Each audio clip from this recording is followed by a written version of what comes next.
ပြီဖွေးပါရှင်ကျေးဇူး please oh my god ရေးနေပါလိမ့်ပါကျွန်တော်မှာချမ်းလီကမရှိသေးဘူးဆိုတော့ကျွန်တော်ချမ်းလီကိုပဲအရင်ဆုံးပူးလိုက်မယ်ပေါ့နော်အဲ့ဆိုရပါမလော့ရင်တော့ကျွန်တော်ပြန် plan အောင် okay first team ဘူးလေးကတော့ဘာမှတော့တွေ့ထူးမဖြစ်ပါဘူးဆိုတော့ခါ20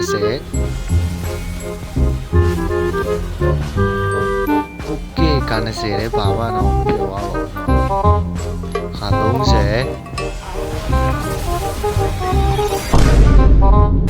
yes ဒါပဲဟိုတော်သေးရဲ့ဟိုရေးချမ်းလီကိုခါ30နေရတယ်လို့ဟိုရဲဆိုရပြန် fan ရမှာပေါ့တင်းမို့ကောင်း yes တို့ချမ်းလီကိုရပြီ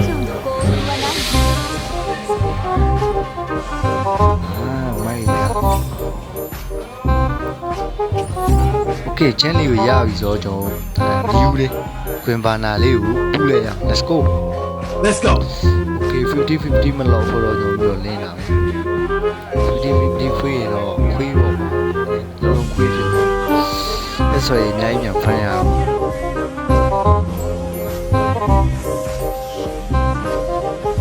second time ဘူးလေ okay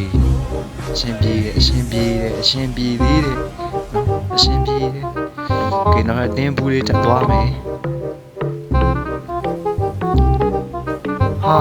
အရှင်ပြေးသေးတယ်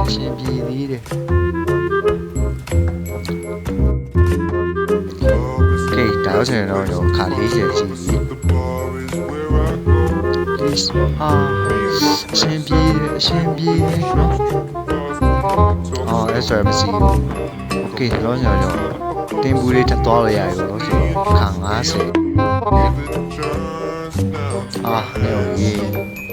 အရှင်ပြေးတယ်နော်အဲ့ဆိုကုန်ပြီokay လောဆိုတော့အဲ့ဆိုတဖန်ရတယ်1600စီတော့ဆိုတော့တင်းဘူးသွားရ let's go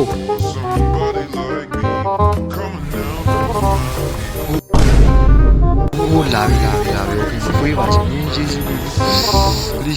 please oh my god ရေးနေပါလိမ့်ပါတုံးနေ what the fuck oh yes ဒါပဲ okay ဆို